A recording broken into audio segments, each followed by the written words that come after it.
Oh, and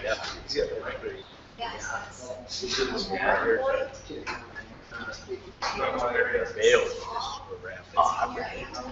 Okay, you put it in the socks there. Yeah, it's continuous wrapper. Okay. 1,200 bales. Yeah. Wow. It was Candy pulps and that. Yeah, it's like yeah, weeds and all. Oh, it's a handful. How many reindeer the other day in June? You don't have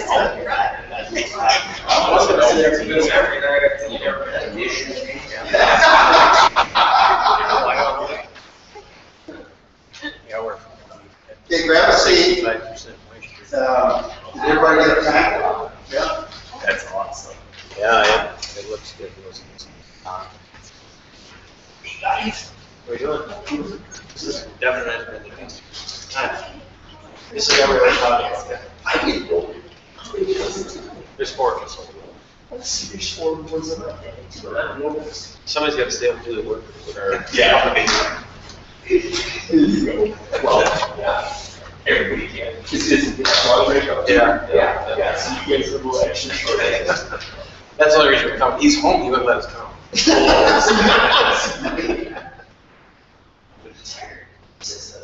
I think what we're done getting sports. Yeah, one thing is, we had a couple of people, they had this always what to do, you know? It gives you somebody to point the finger at and go, on. Okay, why don't we go ahead and get started this morning. I want to welcome everybody. I'm Dr. Jim Ladley with Profit Pro, and we got an exciting 2014 summer conference planned for you. And this is being streamed live to a lot of people off-site, as well as video recorded. So we want to welcome all of those that are off-site that will be participating in the program as we go through the day. I think we got a very important topic. It's something that I want to do a program on for quite a while, and that's the importance of microbes in our life. And so we're going to dig into this real deep as we go through the next day and a half.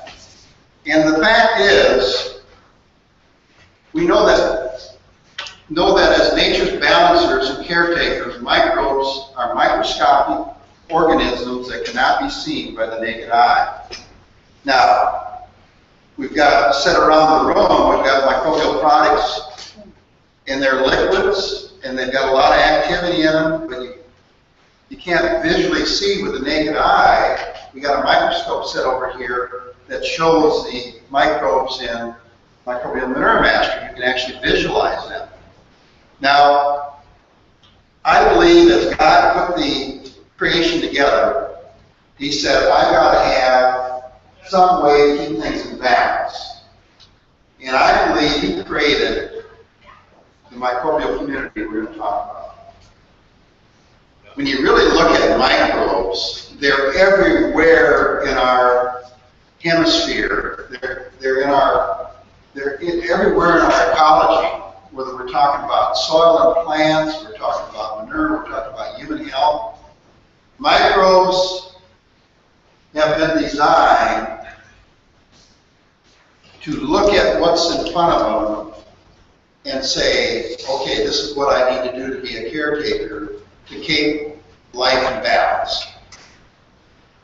And we got Dr. Richard Mayfield with us later today, and we know that, for example, in the human body, there's trillions of cells, but there's 10 microbes per cell in the human body. And there's over 10,000 different species. And you can say the same thing about soil and plants. Anything that we touch. So these really are the caretakers. And that's what we want to focus on. So this morning we're going to talk about the role of microbes in animal health and manure management. In the afternoon session, we're going to talk about the role of microbes in crop production and human health. And then on Friday, strategies for next year and then actually go out in the field and look at some cropping systems and talk with veteran farmers and consultants who have done a lot of work to enhance soil health and water quality, and we'll have a lot of discussion on cover crops.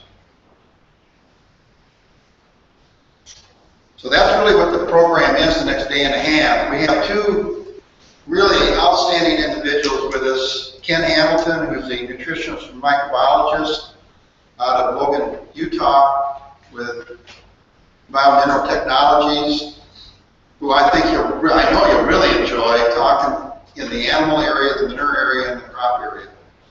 And Ken has a wealth of knowledge and experience and practicality in what he's going to bring to us.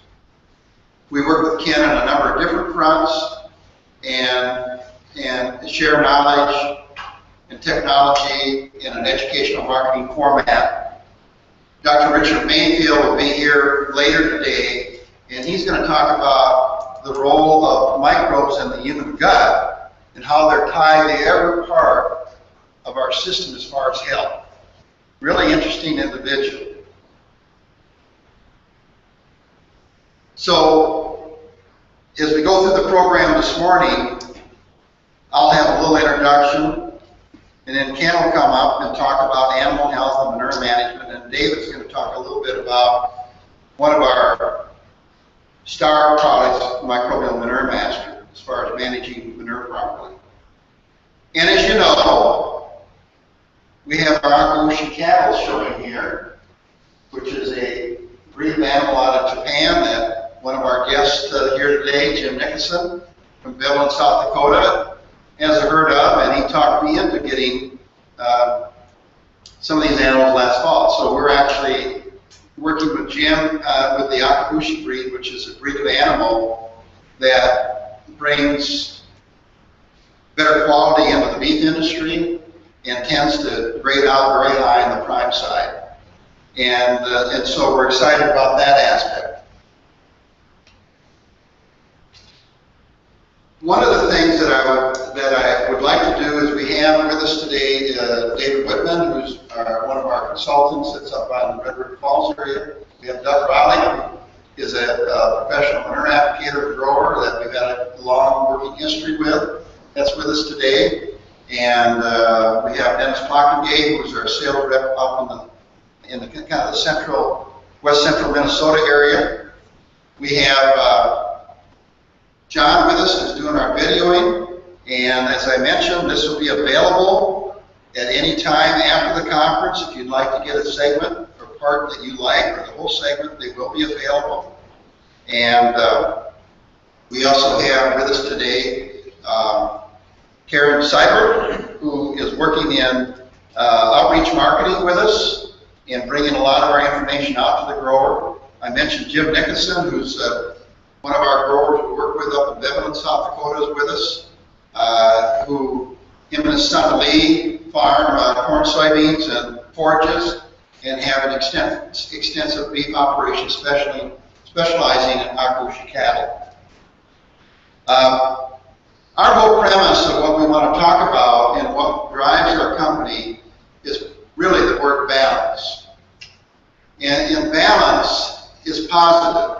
And all of us that are in agriculture know when we have a cylinder on a combine or a tire on a vehicle out of balance, it's kind of uncomfortable, isn't it? And so really the whole natural process is geared to be in balance. And the thing that drives that are the microbes. And then we know that nutrition is a key to all this too, balanced nutrition. And this is really what we want to dive into the next day and a half and talk about. Because the key is, how can we in agriculture, as we go through the motion, get more out of every acre, every animal, and every gallon of manure?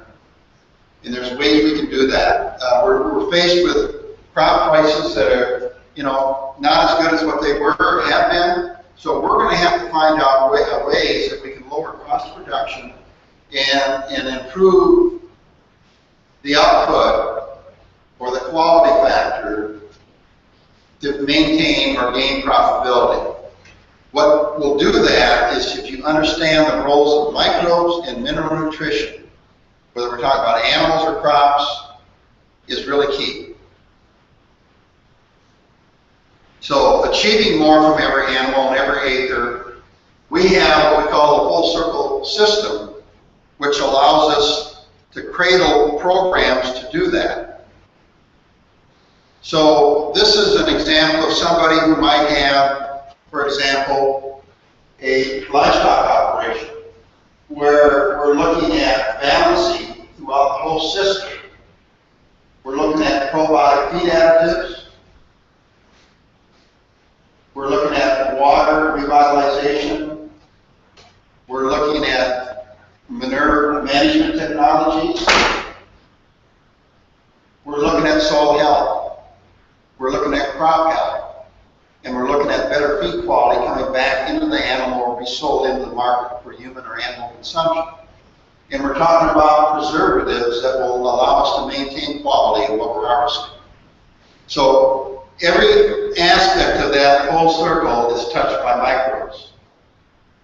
And the driving force is nutrition. Even when we talk about manure digestion, all microbes, just like plants, work harder if they have the right nutrition to work with. So many of our products, when we look at microbial products, have microbial nutrients in them. So we're talking about products that either we use to inoculate in the soil, or a seed, or manure, or a forage, or we're talking about products that stimulate the native population to do what we want them to do for us. So when we look at the livestock side that we're going to talk about this morning, it's holistic. And it's unbelievable when you look at one aspect of properly managed manure and how it touches the whole operation. If we have manure that is putrefied and not broken down properly, and we put that in the field, it's going to create a lot of chaos. It's going to create a lot of imbalance in the soil, and the microbes in the soil then have to deal with that before they can do what we really want them to do, which is grow a healthy, nutritionally dense crop. And it has to do with how we extract the manure and the capacity of our lagoons and pits, the odor, the flies, the environmental aspects in a building, how long our facilities last and our equipment from corrosion. But the real focal point of why we have animal manure is to put it in the field. And so by pre-digesting this manure ahead of time, when we put it out in the field, it's in a more balanced state, it's loaded with microbes, the nutrients are basically in a form that won't leach but are available, and that's what we want. And so over time, by doing this, what we do is we improve the soil ecology, and as we improve the soil ecology, all of a sudden we see weed pressures go down, insect pressures go down, disease pressures go down. We're now buying less synthetic materials to try to treat symptoms and keep the crop healthy. So it's a holistic approach to production agriculture. And the tools that we tend to focus in on the livestock side are producing quality feed. Quality feed to me is feed that is high in mineral nutrition, is balanced, and feed that is healthy and doesn't have mold or aflatoxin in it, or any of the detrimental effects that affects anything that will eat it. And of course, we use probiotic feed additives, both dry and liquids, to improve the health of the gut of the animal. So that has a lot of ramifications, and then the manure coming out will be enzyme active, will start to digest properly. And water quality is very, very important, because water is a medium that carries nutrition to cells and toxins away. And there's a lot that goes into water quality. So we have product technologies that will help with water revitalization. And then the manure bioaugmentation and composting is an area that constantly is expanding. Now around the country we see a lot of beef confinement buildings going up.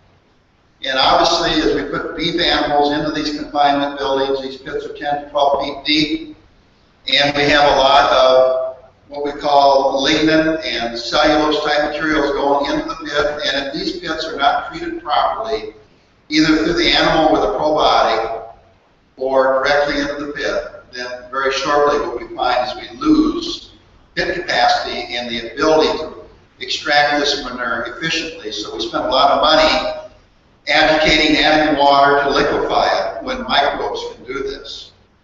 And so these are the areas that we're working in, and it's far-reaching, as I said, from liquefaction and extraction and uniform application and spreading and the ability to work around something that isn't odorous and nasty and sludgy, especially as we haul with semis this manure to outlying locations. But agronomically, we see a 5 to 15% increase in yield within 1 to 2 years of doing this. So what is the value of that? What is the value of reduced weed competition? What is the value of reduced tillage cost? Because if you improve the health of the soil, it doesn't take the horsepower to pull the implement through the field, as an example. So the bottom line is this: producers who understand the value of bioaugmented manure can reduce plant nutrient costs, improve soil and plant health, improve crop residue decomposition. We'll talk a little bit more about that tomorrow morning. Detoxify the soil and improve nitrogen utilization and other plant nutrients efficiently, and improve the feed quality coming out of that field. Here's an example of one of our producers 5, 6, 7, 8 years ago that used bioaugmented manure and put it in a zone and then planted over the top of it. Look at the amount of root mass that is there and root health. And the value of this bioaugmented manure is just not the retention of nutrient, reduced odor, but it's the microbes and the microbial communities that are in there that, when put in the soil, continue to propagate and to work. That is where the value comes from. Now, this is a event that David Whitman and I attended a week or so ago down in Springfield, Missouri. It was a National Manure Expo. And they took us out to a dairy farm, and we spent, believe it or not, an hour getting out there, an hour back, and we spent 2 hours at this lagoon with what we call about 6 to 8 of these manure stirring boats that cost anywhere from $150,000 to over $200,000. And each one of them demonstrated how well they could mix that lagoon up.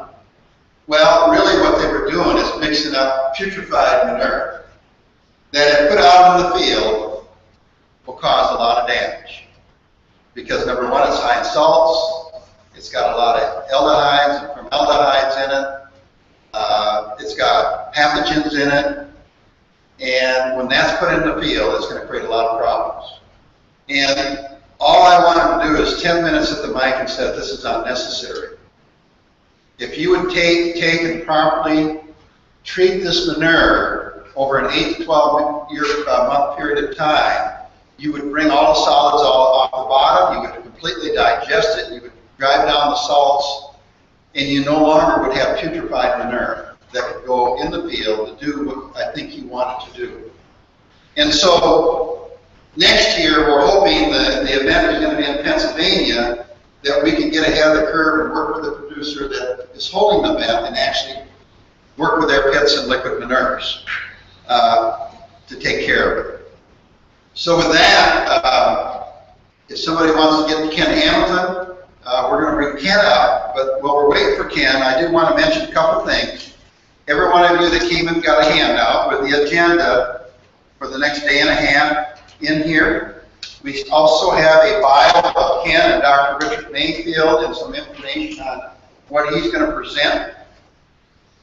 We have kind of a little bit of a write-up on It's All About Balance. And in here, we list all of the technologies that can be used in animal manure and crop production that you can tap into to do that. We also provide some information on our early order crop program, as far as discount program, for those that are interested. And we also have some information and incentives to reward those that attend the conference, like some additional discount opportunities. Also in here, and we'll hear David talk about this later, Profit Pro does provide a complete financial program for growers. Either unsecured up to $250,000 or secured, there's really no limit, it depends on the grower. David Whitman in our company runs that program. He has 30 years in banking. And so if you're interested in this, please see David, and he'll tell us a little bit more about that later in the program. Also, we have a complete bio of the key products that we provide. And what I did is I put a little bit of a heart here in beneficial microbial enhancement technology. And these are products that either are inoculants or stimulants. And so if you look through here, most every product that we handle is included in that category. We provide these products to what we might consider to be conventional or biological farmers, as well as to the organic community. Also, a really interesting article, our microbes are under threat, meaning our microbes and the enemy is us. A really good article, and this is kind of what Dr. Richard Mayfield will be covering later on today. There's also some very interesting articles here on mycorrhizal fungi and the importance of them in crop production, and free-living bacteria will lift soil nitrogen. So the thing we have to understand as producers is microbes are here to retain and recycle our nutrients, and they're somewhere around 34,000 tons of nitrogen above every acre.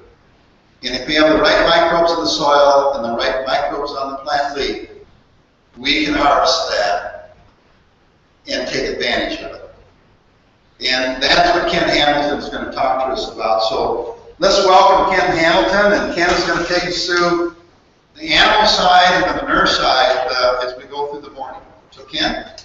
Yeah.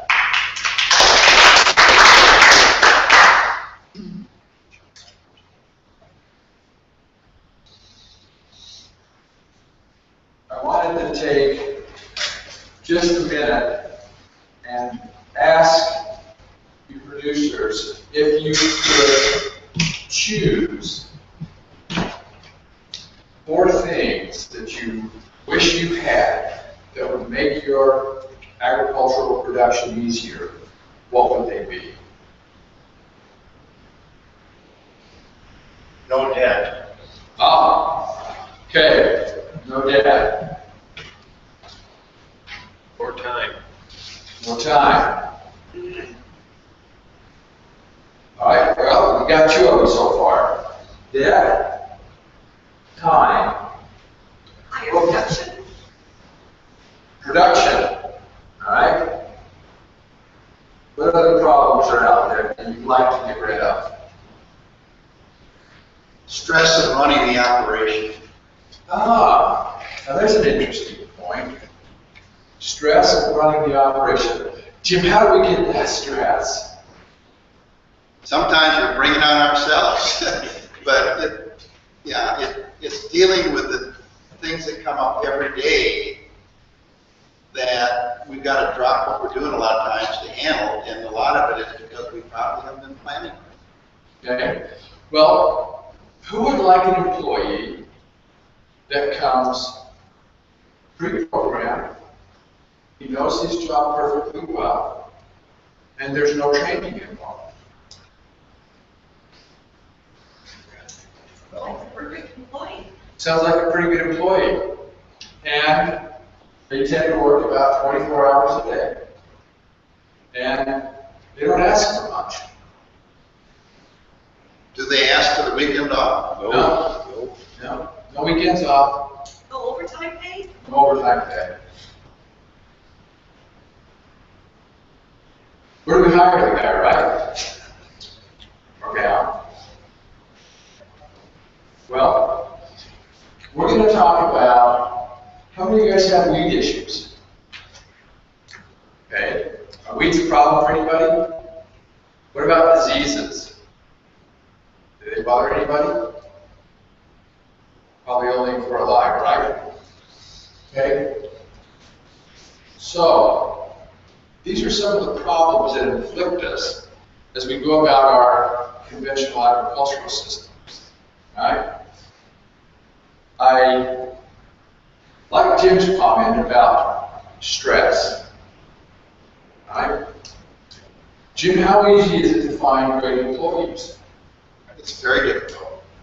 Jim, how hard is it to train a great manager? Takes a long time. Takes a long time. Right? Employees are the biggest problem. Employees are always the biggest problem. Okay. Businesses will tell you that. They are. Well, all right. So, can we put another workforce into place that is already pre-programmed, knows exactly what to do and how to do it? Do we have a workforce that we can engage to help us solve some of these problems? The answer is absolutely yes. Or microbes. That's the great part about this unseen workforce that we potentially have at our disposal.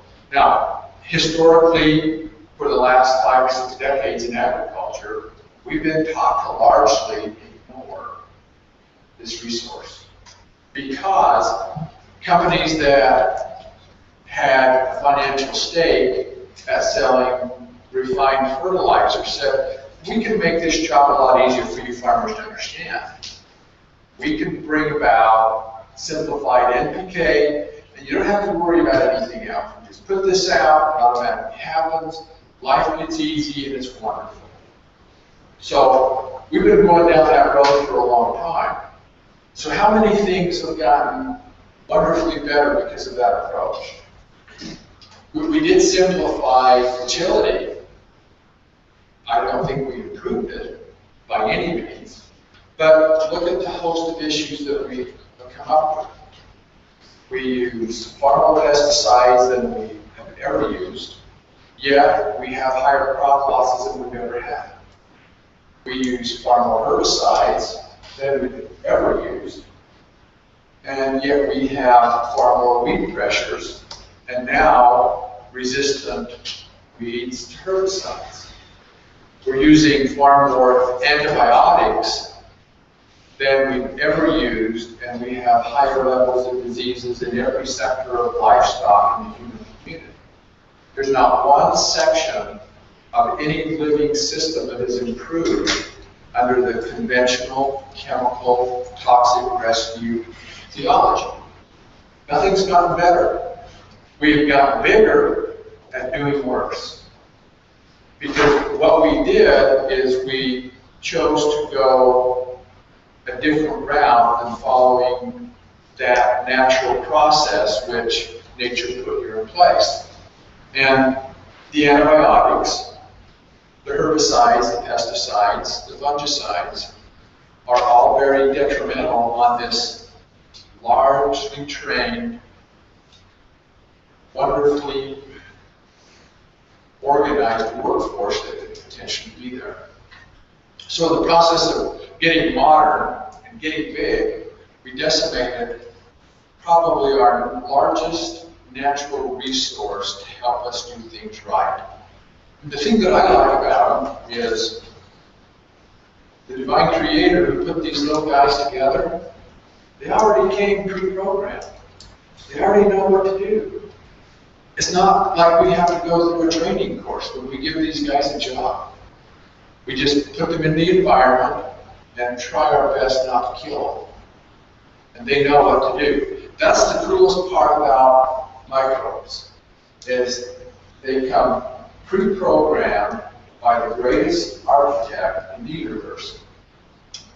And they're here to help us. And then we turn around and we walk the other way. So I'm suggesting that maybe we take a really hard look at employing this workforce, because fundamentally, this is what the transformation has to be to move us back into fewer problems, right? We can make more money, higher production at lower cost. I think I can pay down some debt, right, Jim? Yep. That's the point. If I have employed this huge workforce to go out and decompose my residue, so I don't have to go out and spray nitrogen, I can go fishing. It's a lot more fun in your life. Now we're talking. If I'm not chasing an endless list of problems, I have more time to take my wife on a date. Buy her a snowmobile. Or buy her another snowmobile that I really like. Or an ATV. So what happens is these microbes help us manage, and they're a huge resource if we know how to use them. They can produce a lot of extra time for us, they can take a lot of stress out, because we don't have to go find them in the morning, they don't have to clock in, they don't clock out. They just do a great job. We just have to know who these little guys are and what job they do really well. And so if we put them in the right place, really cool things start to happen. And that's the fun about biology. And so,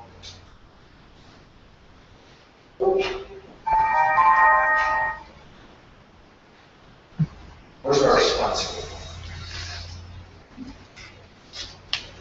And in a lot of respects, Ken, they're basically free if you just initially employ them. Yeah.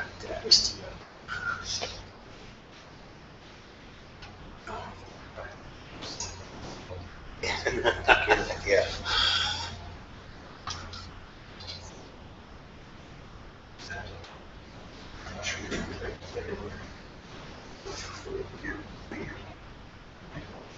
Okay, we got the wrong one. The other thing we need is destroy them.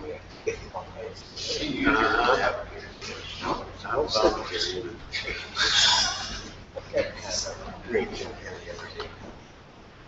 Good. Well, yeah. Judges? I don't know. It's so negative. Oh, okay. Well, it could disrupt the whole thing. Really? The judges? Well, there's something, yeah, the 56 states. Opposite. May not be able to get the subsidy. This is. 46, 14 states. 14 states. Okay, now.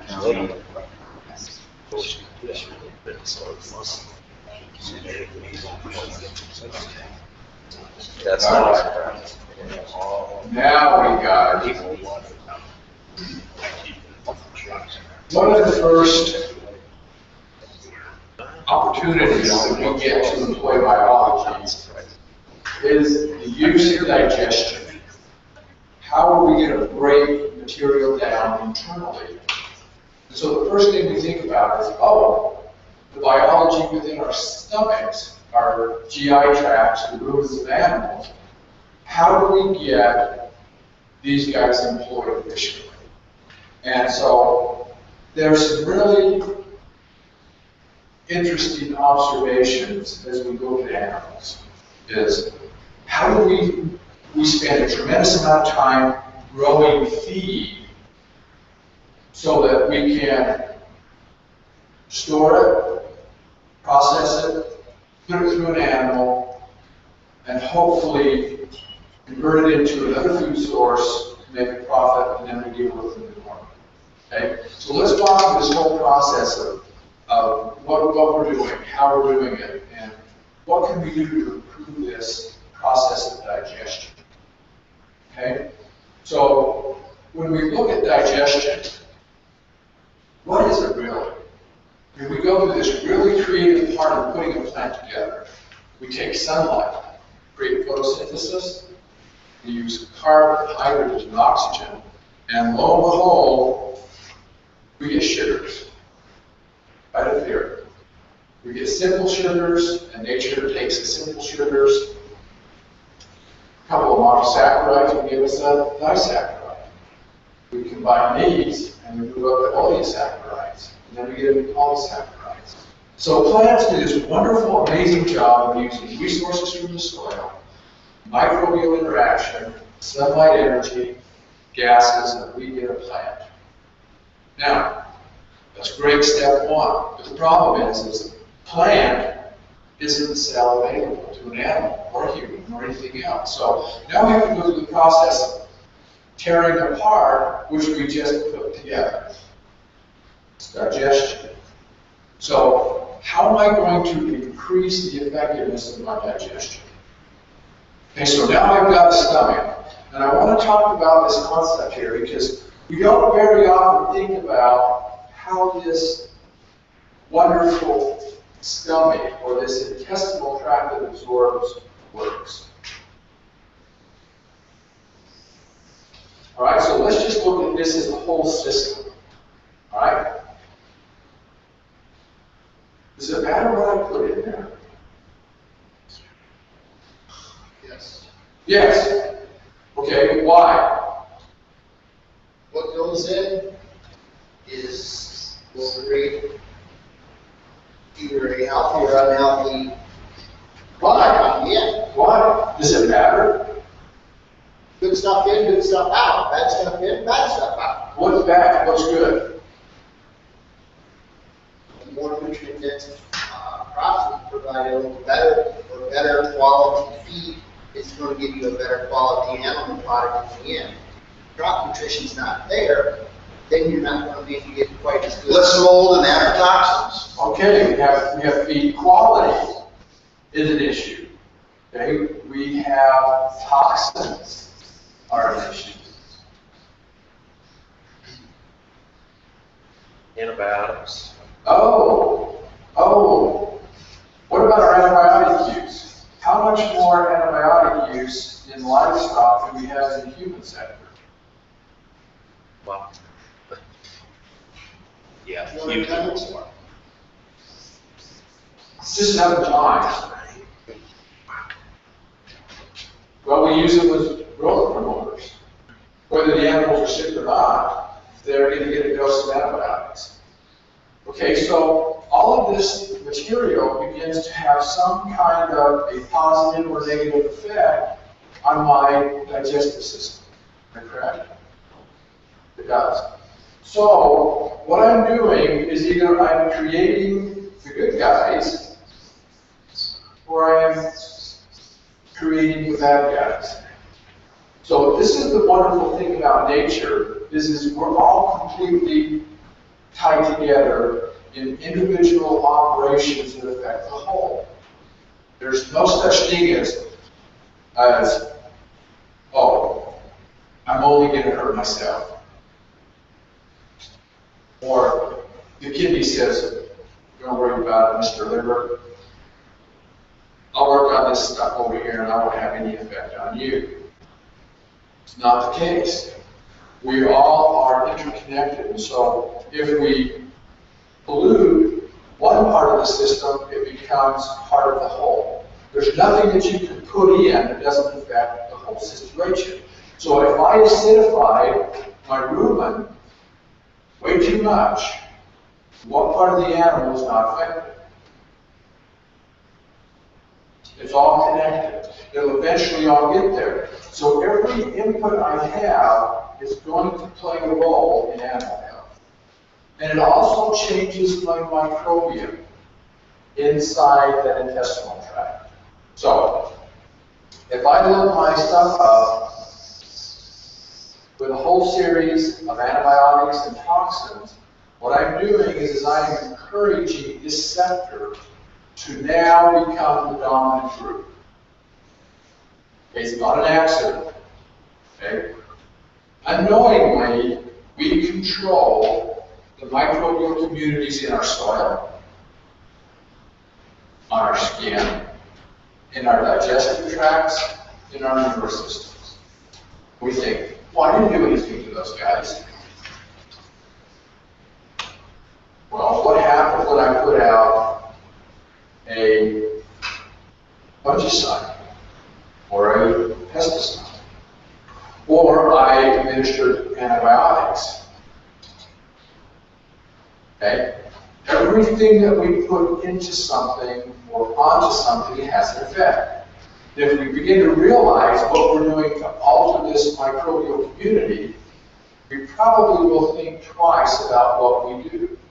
Because it's never, I just give it a shot and I don't have to worry about it anymore.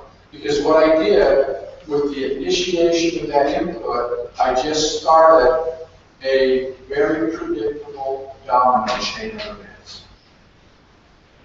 We were talking a little bit yesterday about we have the agency to choose how we manage. We do. We can decide what inputs we put in. We can decide how we manage our resources. What you do not have the luxury of is choosing the consequence. Okay? So, and the thing is about microbes, they're extremely predictable. They're incredibly reliable. They are truthfully honest. So, I go over here, and let's say I administer some of these known toxins, and it really takes my good guys down and my bad guys up. All right? The difference in production of what happens here is the bad guys in any system, whether it's a soil or an intestinal tract, they alter the pH. Now, that's not a good thing, because they're going to take the pH the wrong way. As I alter the pH, it's going to encourage more and more bad guys. It's going to take it, it's going to drop my digestion. Now, this is the cool thing about all these microbes. In the manure, when we get the wrong microbes, they putrefy. They take my nitrogen and they set it up as ammonia. And my phosphate goes up as phosphate gas. Uh-oh. I couldn't use that later. All right? My sulfur goes up as hydrogen sulfide, so off go my minerals. Well, the same thing happens in a gut. My food sources are improperly converted. And now, I don't have digestible nutrients in the right compounds. Because remember, this gorgeous corn plant that I just grew, or this wonderful hay plant, no longer was never in the right form for digestion in the first place. I got too much plant stuff. Cells don't like plants, they like the little tiny parts of plants. Well, the biology is supposed to take that cool stuff that we just grew and put it into a really cool chunk of dinner for my cell down there that's got a big old smile and a hat and a big hungry tummy. Right? My biology converts my food. The wrong biology does not convert your food into digestible nutrients. And it's going to give you a whole bunch of toxic compounds. Fact. Now, what does my good biology do? Uh-oh. They're going to improve my digestion. Okay? We're going to talk about that coming right here. They're going to give me a whole bunch of cool enzymes that I didn't have. These guys are going to give me a whole bunch of wonderful good old poisons. What they produce. Okay? These guys are going to give me vitamins. These guys are going to give me hormones. They're going to give me growth regulators. Okay? All of this stuff, I really would like to have in my system because these are all very health promoting. This is all very disease and symptom oriented. Okay? So under our conventional system, we don't really produce quality food. We don't produce quality plants because we use too few minerals. We have to try to keep it alive the best we can. We're fighting off the deep we're fighting off a bacteria pathogen, we're fighting off a fungal pathogen, and Lord have mercy, what happens when the big B-52 bomber insects come in? Man, they're coming in to take stuff out in a big way. So we're having with pesticides. So the systems have this wonderful way of communicating. A friend of mine used to say, what you do rings so loudly in my ears I can't hear what you're saying. Plants tell us a myriad of things. Soils tell us a myriad of things. Insects, diseases are all telling us a whole bunch of fascinating things. We want to put on the blinders and say, I am so busy and so stressed out, I don't have time for this nonsense. And we do that. We go, cotton picking weeds, we'll just kill them. Okay, we'll whack them with another shot of glyphosate or liberty. Okay, we're going to come in and we'll show you. So we've got very, very good at managing symptoms and not ever dealing with the underlying causes. So when a plant has a symptom, it's not growing right, picks up a disease. When we get sick, the system is telling us that something's wrong. What we should be seeing is all of these flags and signals that we're given out there. And at the base of every problem, if you really want to get to the base of the problem, not just buy something chemically or synthetically to go after and treat the problem temporarily and then face it again next month or next year, you really want to get to the root of the problems, you better look at two factors: biology and nutrition. And biology's job is to create nutrition. Simple as that. Okay? There's not an organism on the planet that doesn't rely upon nutrition. Microbes have to have nutrition. Okay? So let's look at how we manage this force. Is everything that we put into every system that we do, whether it's a lagoon, whether it's a feed, whether it's a soil, plant, is going to have a predictable effect. So let's fundamentally go back and look at how we manage the biology on this side. Okay, we've talked a lot in the past year about minerals, what role minerals play in this. But we have to remember that the presence of minerals does not ensure plant nutrition. I can have all the minerals in my soil, and unless something adequately converts that mineral into a really great compound the plant can use, very little of it gets utilized. It's the biology that does this.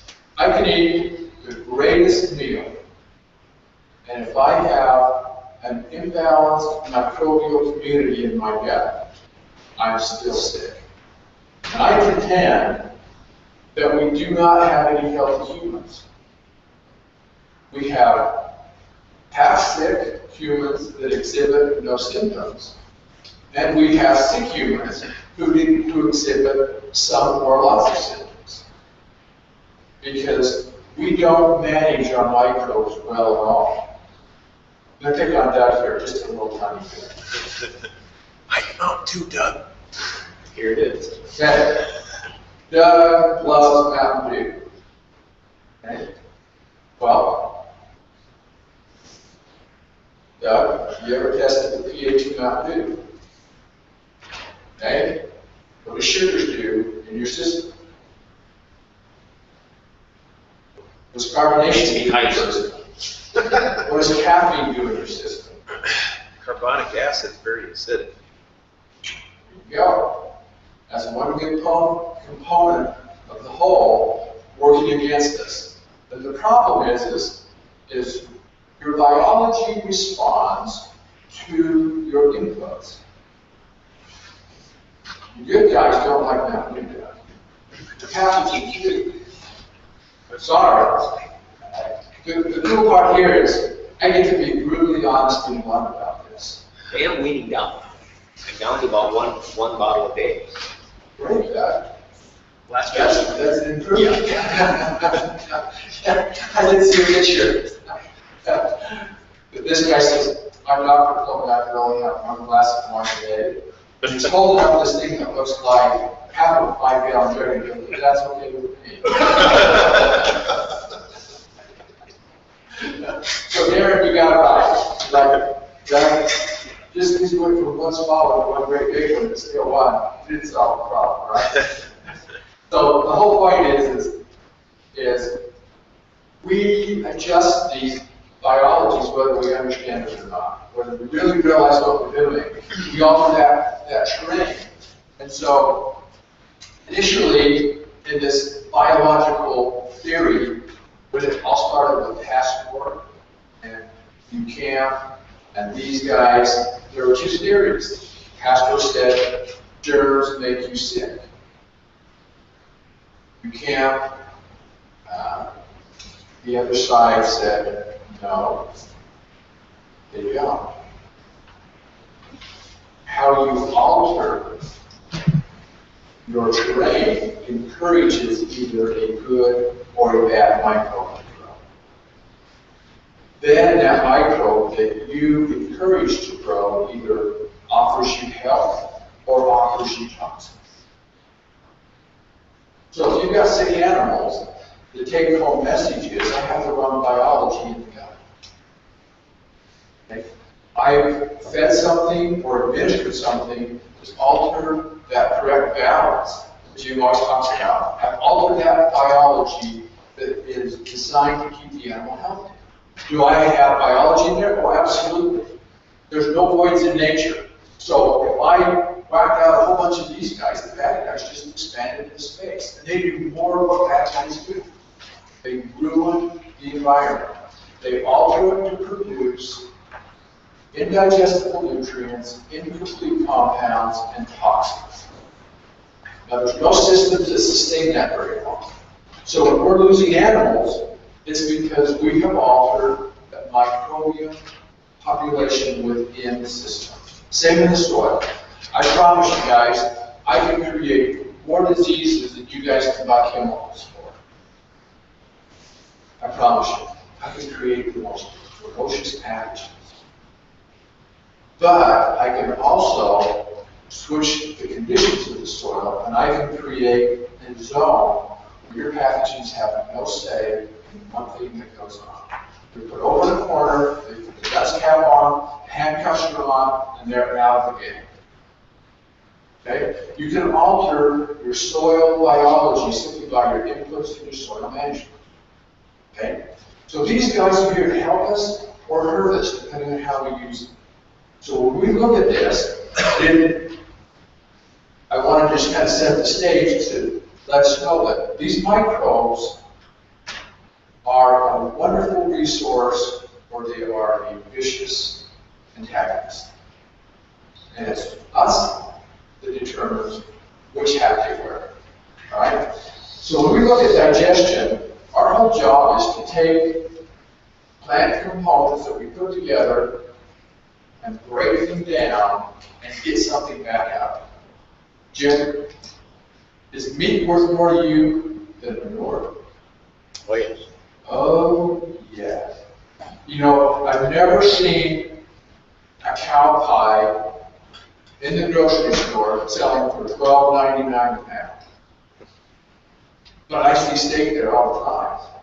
So would I rather have a wonderful, my nutrients being converted into manure or steak? Well, if you're a producer, you want steak. If I'm a consumer, I really want the steak. Here we go. These are our types of carbohydrates that plants put together, right? The job of the biology is to tear these guys apart. I want to take and break this stuff down. I got my monosaccharides, disaccharides, polysaccharides.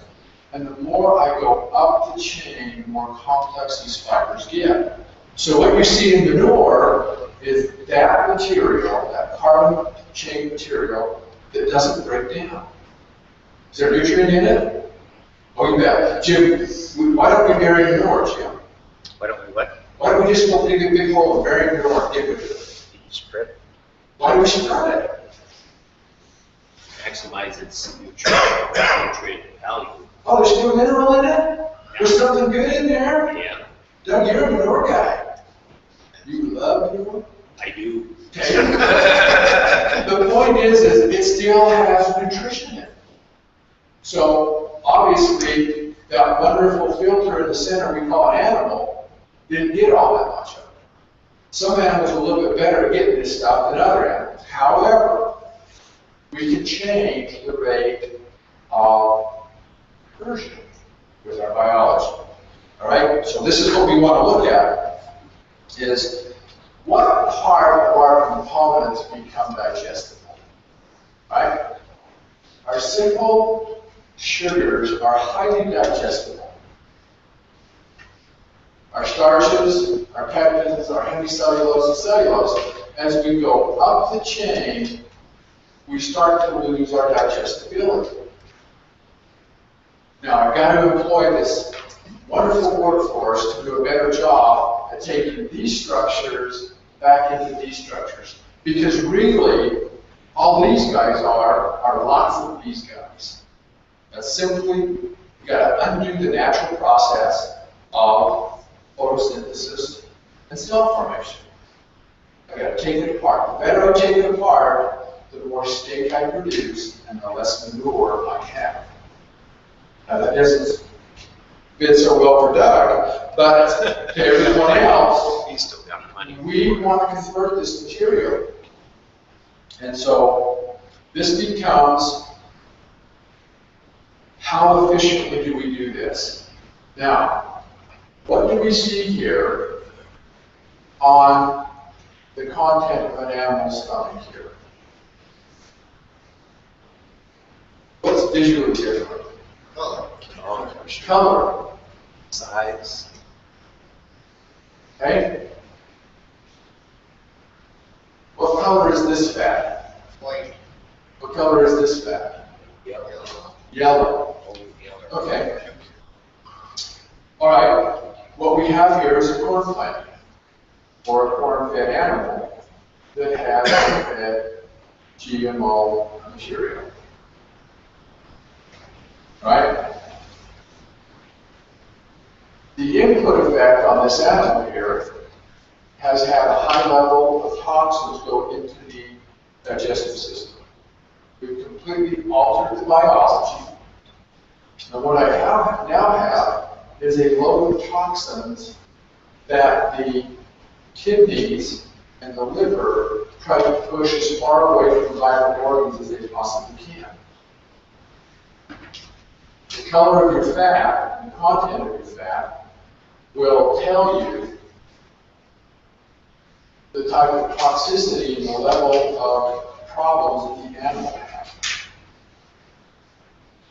Yellow means that you have a high level of toxins that are being moved away from the vital organs. White, way less toxicity. Okay? You're now seeing animals that go into the slaughterhouse that their livers are literally all but decomposed in. They pull them out and they splatter like blood. It's not normal. You have kidney failure. What we've gotten very, very good at doing is keeping animals alive just long enough to kill them. And we have degraded animals, we have very unhealthy animals, because not because we fed them corn, or that we fed them silage, or we fed them alfalfa, just because we administered a high level of toxins supported by antibiotics to keep them alive that altered the gut, which created a whole series of toxins, pathogens, poisons, and indigestible nutrients that degraded this animal to here, but this one didn't have that type of battle to fight. Okay? This is the same thing in hogs. You see a non-GMO fed stomach, and you see this stomach. So in animal health, the inputs are having a direct effect on life, production, and profitability. Why do we see this effect, Ken? What is creating this irritation? Okay. What happens is, when we have an input of a toxin, non-toxin, and our GMOs are all largely supported by glyphosate and glufosinate, which are very toxic compounds. They do two things: chelate minerals, and they stimulate pathogens like crazy. So when we produce GMO crops, something is intended to eat these. Maybe not our animals, but somebody's animals, right? When they eat them, the glyphosate acts as an antibiotic in the rumen. Glyphosate is a patented antibiotic, and it is a nasty. Now, when we talk about microbial resistance to glyphosate, it takes 1/10 of 1 part per million to start taking out your beneficial microorganisms. It takes 4,000 times more taking pathogens out. And, as we'll see, when we have glyphosate present in the system, or these other toxins, our good guys' populations drop through the floor, and our pathogens shoot through the roof. So now all of a sudden, we come right back to this model. Who's in charge of digestion? And what are the byproducts of digestion? Is it any one of your animals are sick? It is 100% predictability. It is a 100% safe bet. And so, inflammatory bowel syndrome in the US, we look at the human population. Gee, I wonder if there's any correlation there. Botulism in cattle, Clostridium botulinum, really, really nasty organism. Always present where glyphosate and the GMOs are being used. Here we go, without glyphosate. Enterococcus faecalis. Look at the high presence of beneficial microorganisms, 10 to the 9. That is into a billion of biology there. Now, with glyphosate, look where my good guys are. Look where my Clostridium botulinum and neurotoxins are.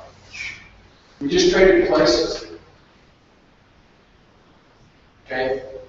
A guaranteed 100% safe bet switch of biology. This is the difference in the gut appearance.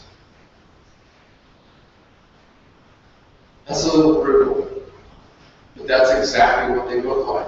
Because what happens is you introduce the toxins. See, this is what we don't often consider in our biological world. When we switch the microbial communities, we don't get to choose what they produce. And so when they produce the toxins, our stomach and intestinal linings no longer have the protective mechanisms of the good guys because we've taken them out.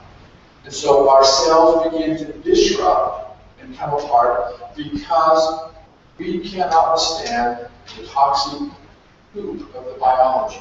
You want to call it biochemical or whatever, it's poop. Microbes produce very toxic poop and pathogens. And our cells don't handle this well. So what we see, Jim. That also carries over into the nerve too, when it goes in the lagunar pit, and then we wonder why we're having trouble to get it properly digested. It affects that also, right? It continues. Glyphosate has a very long, healthy, unhappy, miserable life. It doesn't just end because we digest it through an animal. It goes into the manure. What we've also done now is we have skyrocketed our E. coli, skyrocketed our Listeria, our Salmonella, and these viral pathogens who are now antibiotic resistant, by the way. So we've got a whole bunch of these nasty guys out in our manure. Then when we transfer that out into our soil, the E. coli goes, oh, I love this place too. You know, I'll just keep doing what I do. I'll get on the plants, I'll go for another ride. I end up into somebody's digestive tract, I make them sick, I go back as poop, I go back into the field. Wow, this is a great ride. This is a great ride. You know, round and around and around we go. The pathogens in the system really take things down. And so what we have is these pathogens really are everywhere.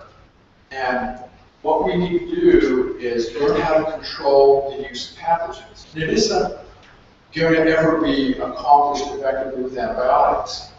That is a Band-Aid on the Titanic. That boat's going down. All right? How we control microbial populations is with numbers. If I want to reduce the bad guys, I go with the good guys. Because the good guys are already pre-programmed to go put the bad guys in their place. Now, God will never let you kill all the bad guys. You think, wow, you know, if they just weren't here, they wouldn't mess with us.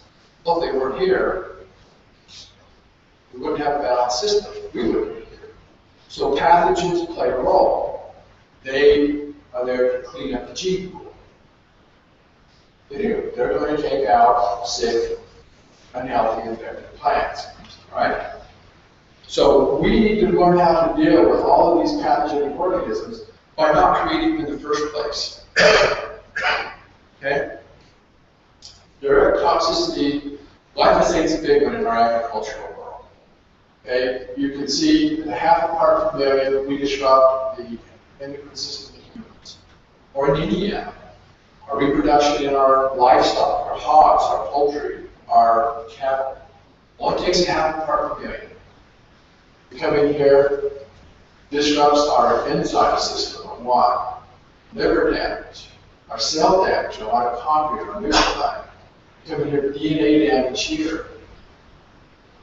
Our unborn children, birth defects. Right? Come on down here, the symptoms get worse, and our USDA, EPA says, well, if this isn't bad enough, guys, we'll just keep raising the level of glyphosate acceptability in your food supply. Now we're up to 30 and 40 and 50 parts per million. In cattle feed, don't worry about it, guys. You can go to 400 parts per million in alfalfa. There's not one organism on this planet that's going to live long enough to have grandchildren of 400 parts per million. That's a tremendous amount of toxicity. Okay? 440% increase in birth defects. Okay? Brazil, almost identical, some of their research. Okay? Heart, muscular, thyroid, increase in miscarriages, cancer, children. And it isn't just humans, it's our livestock. Okay? These effects, they're all parallel. You want to wipe out soil biology? Use glyphosate. You want to wipe out digestive biology? Feed GMO crops. You want to wipe out your metabolic producing organisms in your gut that are going to keep you healthy? Eat GMO food. It's predictable as sun up to sundown. As we got there. If you have GMO crops and don't spray the glyphosate, does it still has a negative effect, but is it still? No, it's a big factor. You have two factors in your GMO crops. You have the gene alteration. So what they've done is they put in a gene that allows the plant to tolerate glyphosate. Okay? And so what the gene does is it alters, it kind of rewires the programming of the plant. So what it does is it now produces allergens. Okay? It'll take the form of proteins differently. Okay? So what we did is we took it and we inserted a gene out of a microbe into a different organism or plant. Well, they don't have the same software. So what we've done now is when we alter and put one gene in, we alter thousands and thousands of biochemical changes. So we get allergies. That's foreign to our system Yeah. or animals. Our plants now put things together a little bit differently. When we eat it, our body goes, hey, what's that? Well, that's not what we eat. So it reacts against it. So we have allergenic reactions. And so some of them are severe enough to kill us. And some of them are just perpetual irritation, like Crohn's disease, irritable bowel syndrome. our stomach's always irritated because we're having some type of, our body says, we don't want that. A lot of your autoimmune diseases are simply your body fighting yourself. Says, that shouldn't be here, that's not right, you've altered something, let's get rid of that out of the body. And so we have the gene alteration, but we don't have the toxicity. We don't have the glyphosate molecule that kills the good guys, stimulates the bad guy, and kills cells. Okay? So we have probably the smaller part of the equation, bad. We don't have a big part of the equation that's really, really detrimental. And but our plants are altered in what they construct. So, And even the shelf life of a glyphosate application, what is its half-life, 20 years? 20 years. Yeah. And so I quit using it flat out. My brothers don't try to use it anymore either. And I don't even use the GMO seed. I went back to conventional. well, the good part about all this is you have microbes that really, their job is to take this stuff apart. We have biology that can dismantle glyphosate. The problem, the reason why glyphosate has the potential to last so long in our soils is because we've wiped out the guys who go in and do the dismantling. Good jobs. And so it sits there, it detoxifies, but it doesn't degrade. When it detoxifies, it means it just gets stuck into a hole and it latches onto something in the soil profile and it sits over there. And without biology, microorganisms can come apart and say, you know, this is really a nasty compound. Let me just go in here and fix a few things so that you're not quite so toxic. It's going to stay the way it is. Microbes are the only thing that are going to biologically, through metabolism, alter that toxic compound and put it back into a simpler form that says, oh, you know what? The phosphate is now no longer toxic. The carbons are no longer toxic. The nitrogen is no longer part of the equation. You can take the oxygen, hydrogen, all of the components now come apart and they become elemental and we can start to use them to build something different. Okay? That's the job of biology. Okay, so probiotics. What are probiotics? Things that make us healthy. Okay? And who produces these little critters? Bugs. Bugs. Trillions and trillions and trillions of bugs. Okay? We got lots of cells, and we got lots more bugs. So if you think this is a conspiracy, they outnumber us. It's a good thing they can't vote. Because we would all be executed. We are not very good stewards of these guys. Okay? But the nice thing is they do some wonderful, wonderful things. Digestion, break down the food. So all this cool stuff that the plant put together that the animal can't get, these guys are really good at putting it into a different form for digestion. Okay? Nobody likes constipation or diarrhea. We've got to have these guys take and make these bioavailable nutrients. Now, what we often think is the microbes, and I asked this question yesterday, are you getting fed? Is your nutrition coming from your food? Or is it coming from your biology? Biology. Now that's weird. That's a weird thought. Right? Who's feeding you really? Biology. How much nutrients in our food? Not what there used to be. Right? So how is it that we still keep living as well as we live? Is the only nutrient we take in our food? Or do we have this really cool little community that we don't see that's already trained, shows up night and day, says, hey, you know what? I'm ready to go anytime you are. And when you go to sleep, I'm still working. Right? I go round the clock, on and on. And when I die, guess what? I'm going to make a whole bunch of little guys just like me to take my place so I can catch you. Right? And I'm going to produce all of these really cool bioavailable nutrients in your cell. I'm going to produce vitamins that you can't produce. I'm going to produce vitamins that aren't in your food. I'm going to produce enzymes. simply because I'm going to eat things and produce things that you can't. And that's why it's so crucial that we employ this biology in our livestock, in our soils, in our systems if we want to stay healthy. Because we get far more from our food than just the nutrients. There's a huge supplemental force of biology that's putting a whole bunch of really great compounds into our system that I will tell you is far more nutritious for us than any food that we eat.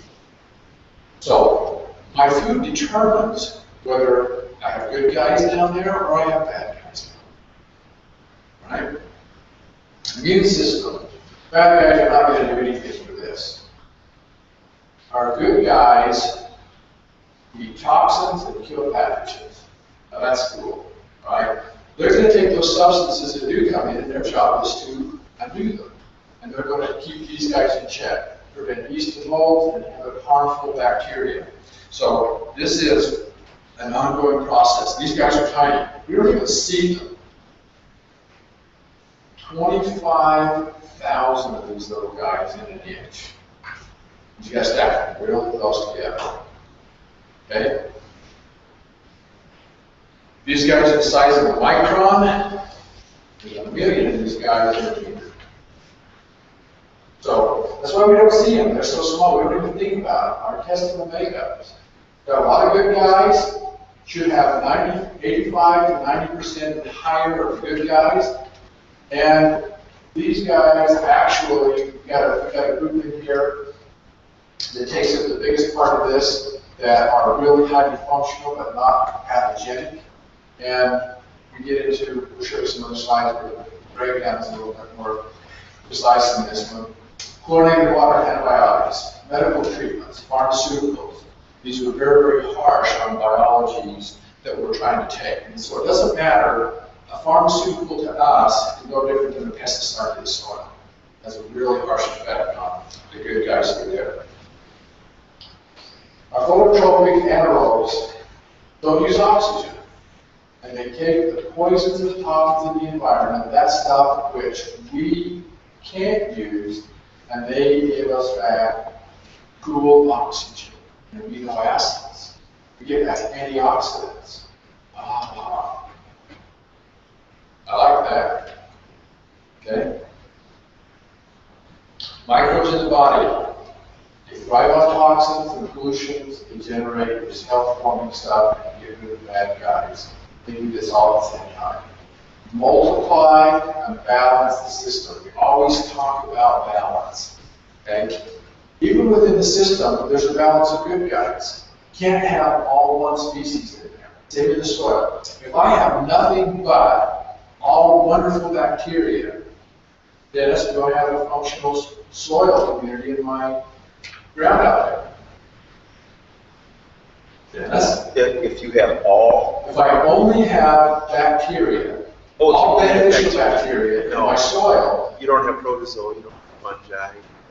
Okay, I gotta have lots of other organisms because it's a community. It's like we talked yesterday. What if we had 50,000 people in town? They were all bankers. Half of them were bankers and half of them were shoemakers. Who's gonna fix your car? Who's going to make your bread?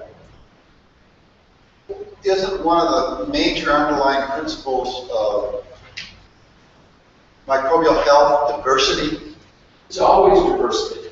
That's the reason populations work so well, is I have 50,000 people, they all do different things. The more diversity that I have, and let's talk about diversity for just a second, because that is a perfect scenario that we want to, that goes into this. Why is diversity important? What I like diversity with my manure pits is I got guys that work on odor, crusting, flies, and then I got guys that work on the sludge and setup. A lot of other products don't do that. Hey, diversity. Right? What factors affect the environment out there? What big factors? Okay, well, we've got, let's say we've got moisture. Okay, Heat.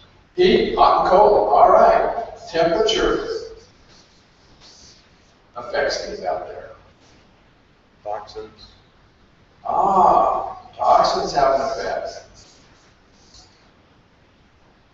pH of the system. The entire pH has a huge effect on what goes on out there. Inputs.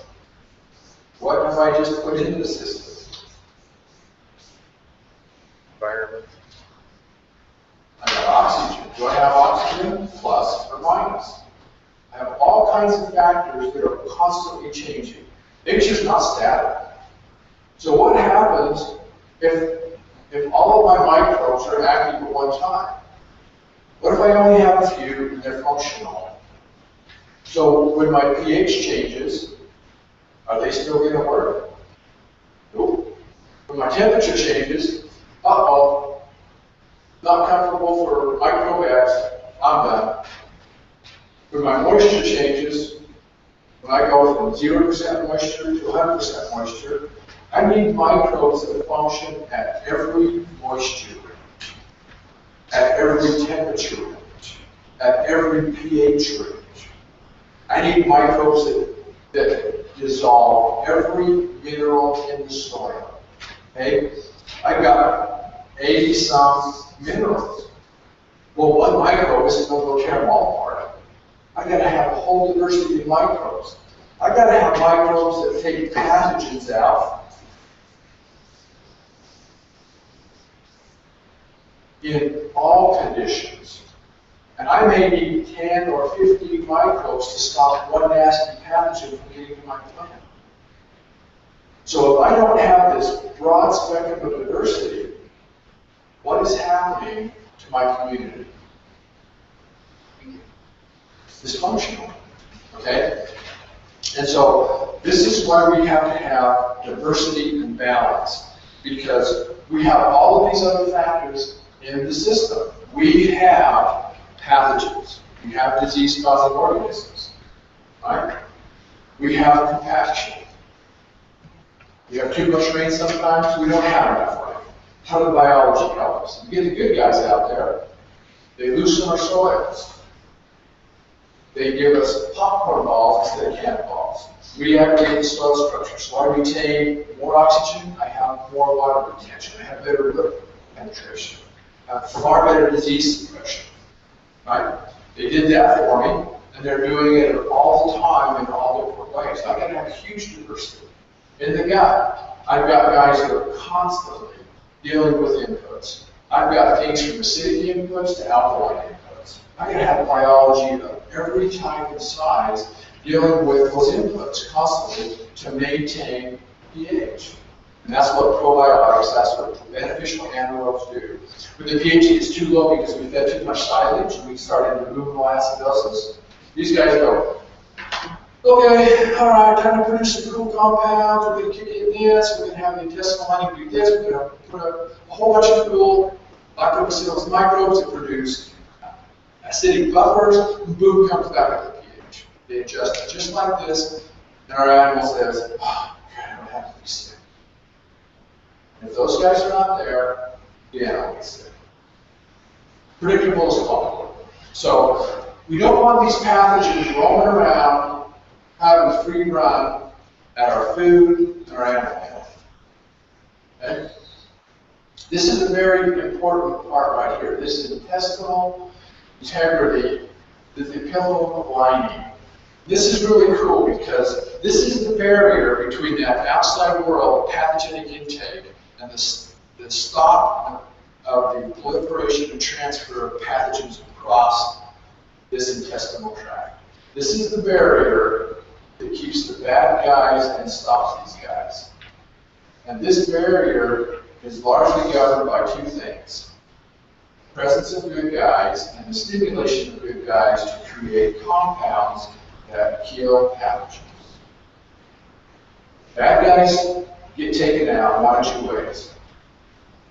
This intestinal lining produces these concentrates, these biochemicals, these biocides, takes out the bad guys. The good guys are stimulating the system. They're stimulating these cells to produce all kinds of great things to stop this pathogenic entrance. Okay? So the system's there, we just gotta load it up with the good guys. Right? Digestion and health, balance, pathogenic, we've gotta get rid of these guys in poultry. Right? We have, as we go through these different things, you'll see that the role of these things are very, very similar in a lot of these functions in these animals. Poultry, improved performance and digestion. You don't get more eggs, but what you do get is a whole lot better quality of egg. Larger eggs, better shells. Okay? Better feed conversion. Right? Stimulation of the immune system. Just go into your cattle. Combat diarrhea disorders. Biggest loss of our calves. Intestinal disorders, diarrhea, right after being born or when they're converted to weaning time. There's more calves on those two events, and it's through diarrhea. And all diarrhea is I've got the wrong biology in my gut, the food goes through too fast, doesn't digest, the animal's saying, oh man, I got a whole bunch of bad guys in there, and I got to get rid of them. So I'm pulling all the moisture from the body, I'm flushing it through the digestive system, and before long, if the animal can't absorb nutrients, it dehydrates itself, tips over, 4 feet go straight to heaven, no organs are all. That's what you got in hogs too, PED. Bingo. Okay, porcine epidemic diarrhea virus. Okay, takes them out by the millions. 1 or 2 days, they're all gone. Okay, very, very simple. Inoculation of good microbes. This is the problem with baby animals, baby humans, is we don't come with a full set of functional biology. We don't have it in there. So in the environment, the pathogen gets in there first. He walks in there, there's healing. There's buffets, there's a warm climate. He's happy pathogen. Because he's going to go to town. He's getting eaten, proliferate, and off he goes.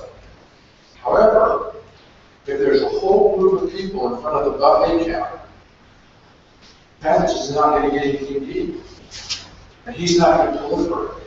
And so the good guys are there as a barrier to convert the nutrients and stop the bad guys. So the fact that your baby hogs are dying simply tells you I do not have an active, beneficial community of microbes in my gut.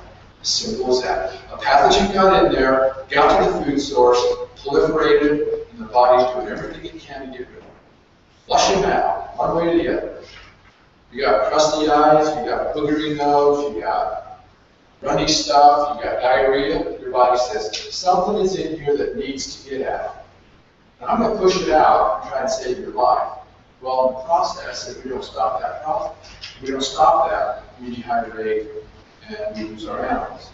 This all comes back to we lack the proper biology.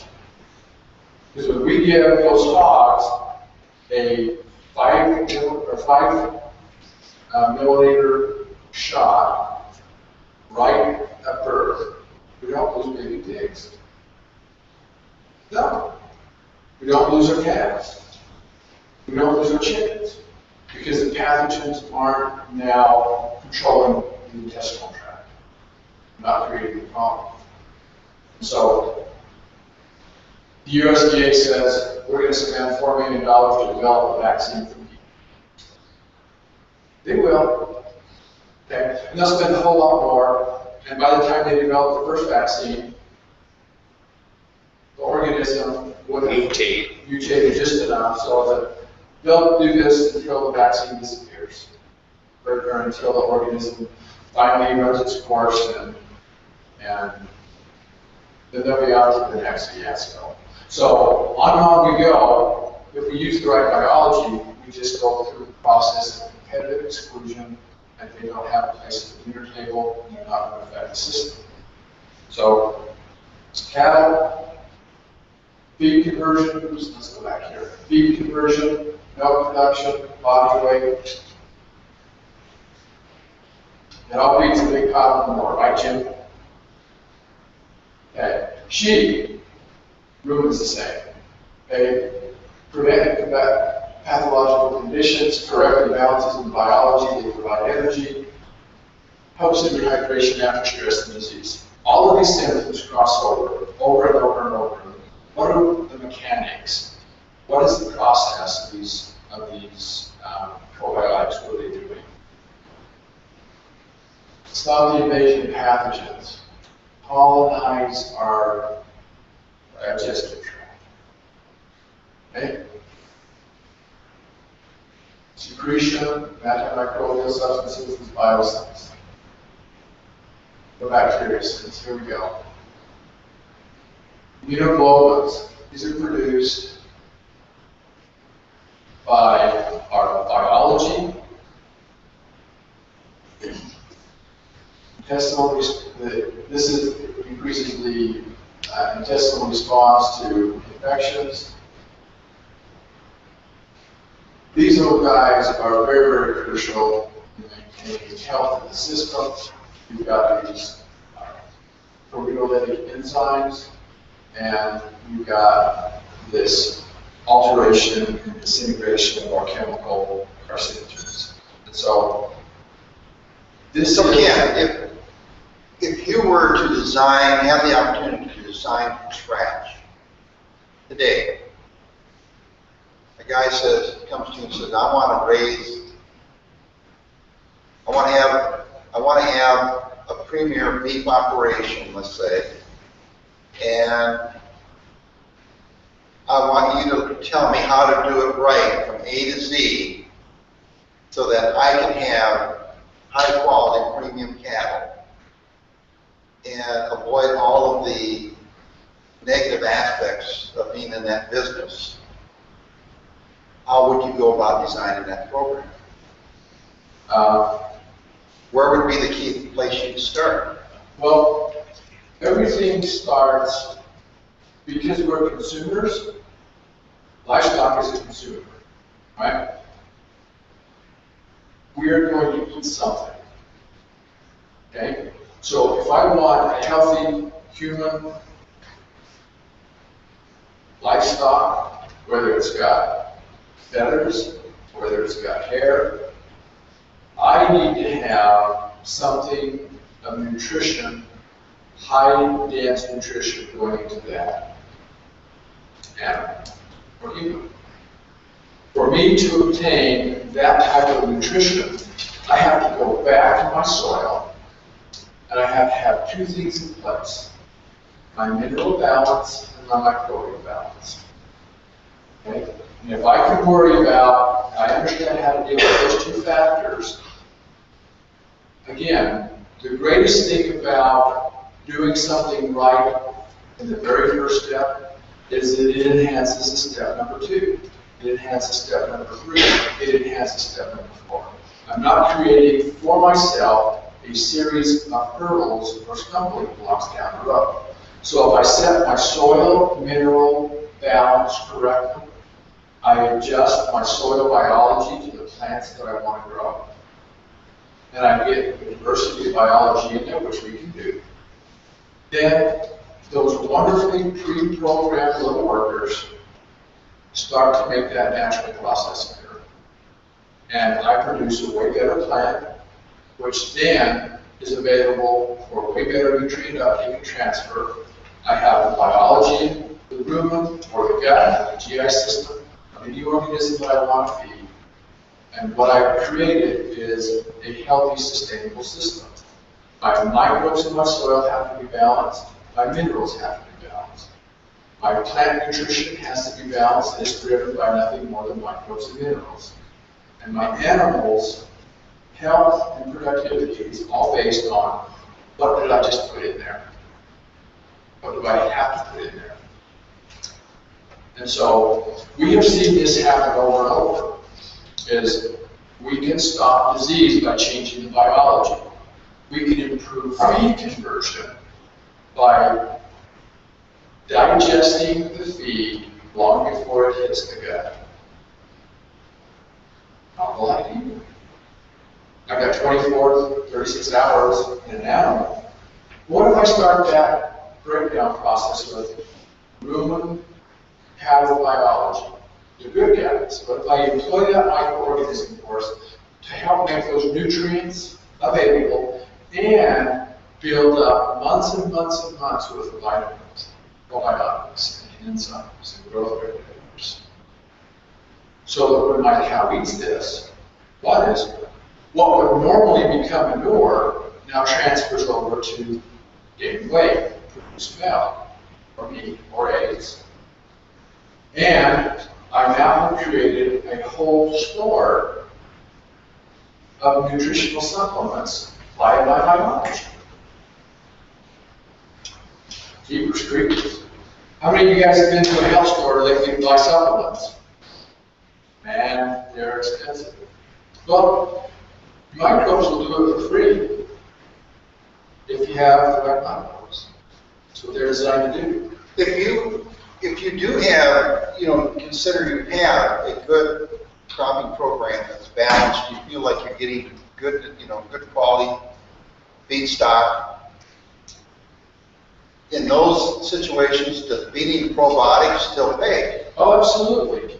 Because, especially in ruminants, these animals are not efficient digesters. They're bottom of the food chain when it comes to digestion. Right? 10, maybe 15% digestion uptake, feed conversion ain't great. Right? So why isn't my feed conversion that good? Well, You're not absorbing most of what you're putting in. it's true. That's all feed conversion is what do I transfer into energy and gain from what I feed?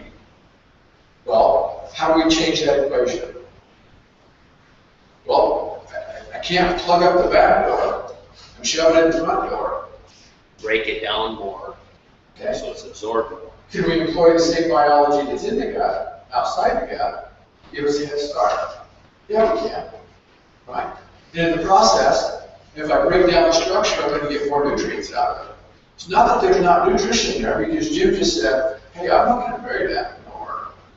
I'm going to go get it, and I'm going to put it back on my field, because there's still a lot of value in that. Okay? But there's not quite the value in manure as there is in ribeye. The consumers really aren't clamoring for grade B manure versus grade A ribeye, yet are they too? No. Okay? So, it's all about how we convert that which we grow. And again, we can't do this. The whole process is microbially driven. So, can we employ those organisms to really enhance this process? So one of the things with beef or dairy is on the forages, if you could inoculate that and then put it into some kind of a bag or something where we could properly ferment it. Break it down. The structure. The amazing thing about these microbes, we can put something that's got a lot of cellulose and lipid in the bag, and we can come back months later as we pull it out. It's like overcooked spinach. Right? Everything comes apart, and you go, wow, this is soft. This is getting to absorb. And the other thing is I talked to my farmer, they go, yeah, but there's some of that pigweed out there in that field. There's a little of this, and there's a little of that. I said, yep. They go, those weeds. I go, what's a weed to you?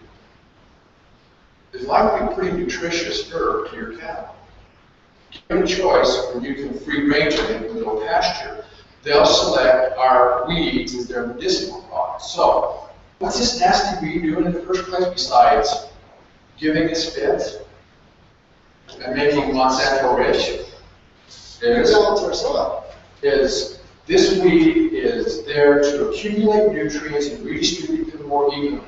Now, nature has a process of doing this that takes time. However, the cool part is when you look at the nutrient content, take a weed, and I'll bet you it has a higher nutrient content than your forage. So, do you think your cow really cares he has a wonderful piece of pickled pigweed. The nutrient content is way higher in that than forage. He'll eat it first. Okay? So, I talked to one of my farmers and I said, those weeds might be bothering you. Think they bother your cow? He said, I never thought of that. I said, well, why don't you just chop them all up with everything else? Let's ferment the daylights out of them. Let the microbes have their way with them for 3 or 4 months. Then let's see if your cows pick through and go, hey, Jimbo, come over here. You see this pigweed in here? Get this out of here. They can have it. It'll be consumed like any other forage. Okay? Because the microbes have time to convert the structure, reduce the toxins, change the substance. Okay? Now, I'm not saying we should go out there and chop all these weeds. I was with a farmer the other day, and he said, what am I going to do with that field? It's nothing but weeds. I said, well, you have 2 choices. You can either turn it in as a green manure crop, or you can cut it and ferment it. He says, those cows don't eat it. And I said, you're the only one that doesn't like weeds. Don't talk for your cows. They'll eat it. They'll probably like it because it's fixing the soil. It's got high nutrient content. So I think I know the answer to this is an add-on to what you just said about like, identifying an ideal program. Would you, if you had a choice, obviously conventional GMO in your forages, you're going to go probably on the non-GMO side, right? Every single plant, every single time. I don't need something altered, right? You are not taking a step forward with the gene restructuring because that has never been a problem. Our problem is not that our plants are genetically deficient. The problem is our plants are nutrient deficient because we don't handle the mineral spectrum well, we don't handle the biological spectrum. Okay? We go back right to the very, very basics. Okay? Our animals are not half sick and not exhibiting symptoms because we have an adequacy of pharmaceuticals in their system. My animals are not sick because I have a deficiency of a pharmaceutical or an antibiotic. They're sick because they don't have mineral nutrition. They don't have microbial balance. So, if I want to keep buying Band-Aids for the Titanic and rearranging the deck chairs up there, thinking that this boat ain't going down, that's a very, very inefficient way of spending money. If you want to fix the problem, let's deal with what causes the problem. And every disorder is a mineral or microbial balance on this planet. Everything else is a whitewashed job at somebody else's bank account. But our animals are technically way smarter than we are at determining what they want to eat, what they should eat. Given the choice, they'll go get what they need. When we lock them in a tent and say, guess what, all you get is McDonald's every day, yeah, you're going to get sick. Okay? And so this is the problem is how do we manage these inputs here? Because this is what alters the system. I would go with the best soil program I could get, the broadest spectrum of biology I could get, I would go with the best seed I could buy. The heaviest seed, the most conventional seed, and I wouldn't worry about producing the most biomass. What I would be worried about is finding a hybrid type that allows it to grow with the broad spectrum of nutrients. The reason we started hybriding plants was because our mineral nutrition input started shrinking. And our old heirloom plant says, you know what, we need a lot of minerals to grow. So let's go select those nutrient deficient suckers out there that can give by on less nutrient content. And as we started selecting those varieties and those types that could do with less nutrient and still grow biomass, we headed off in that direction because we've always been taught more is better. I mean, we're not paid on quality in commodity agriculture systems yet, are we? We're paid on mass. We're paid on volumes. But when you put enough empty volume into the system, it eventually has to collapse. The fact that we've got the level of antibiotic use, the level of death loss, mortality in our animals and in our human populations, it means that something is really drastically missing out of the substance and the quality of our food stocks. It doesn't matter if a cow's eating it or we're eating it. It's going to alter the biology, it's going to alter the health benefits, and we then go to the pharmaceutical for a quick fix. And it really, again, is an imbalanced system. So I would go with the best plants I could buy, and I would employ biology every bit along the way. We've had farmers. My wife does water kefir and milk kefir. She makes kombucha and all these cool things by microorganisms. Then the farmers go, "You look weird. You look really weird." And I go, "Yeah, if you want to ask me how weird I am, stick around for about 3 days. I'll really show you weird." But they start trying some of this stuff, and they go, "I haven't been sick since I started drinking milk." Go, So I haven't had a stomach ache. I haven't had diarrhea. I had one of the farmers call me up and he says, "What do you think about taking this culture I give my pigs?" I said, "Well, I don't know if I can do that." He said, "Well, why, it's food grade?" And I said, "Yeah, it starts out as food grade, but we don't grow it in food grade lab." You want to take it for himself? Yeah. Okay. And then he says, "Too late." Okay. I didn't write that prescription down. But he said, "I stuck my finger in there, and I licked it a couple of times." And he said, "I haven't had a gut ache or diarrhea since." And I go, "Oh, thank you." But these microbes change things in a big way. And they know what to do. You just have to get them in the right place and not kill them. Believe me, they do a marvelous job. They are so intelligently designed that they are the most incredible workforces out there. And the better we learn to use them, the cooler things start to happen. And we've seen some really fun things happen with everything from chickens to lambs to cattle to humans. They'll change the equation. They'll alter the environment, so it's a good thing. But biology is that factor that makes the biggest difference in what we do. Our soil minerals aren't going to be the plant nutrition without the biology. Our plants that we grow are not going to be the nutritional content that we need without the biology. And then, when we finally get through with all this wonderful stuff, we have the work. And why don't we take a 10-minute break and stretch, and then we'll come back. Okay?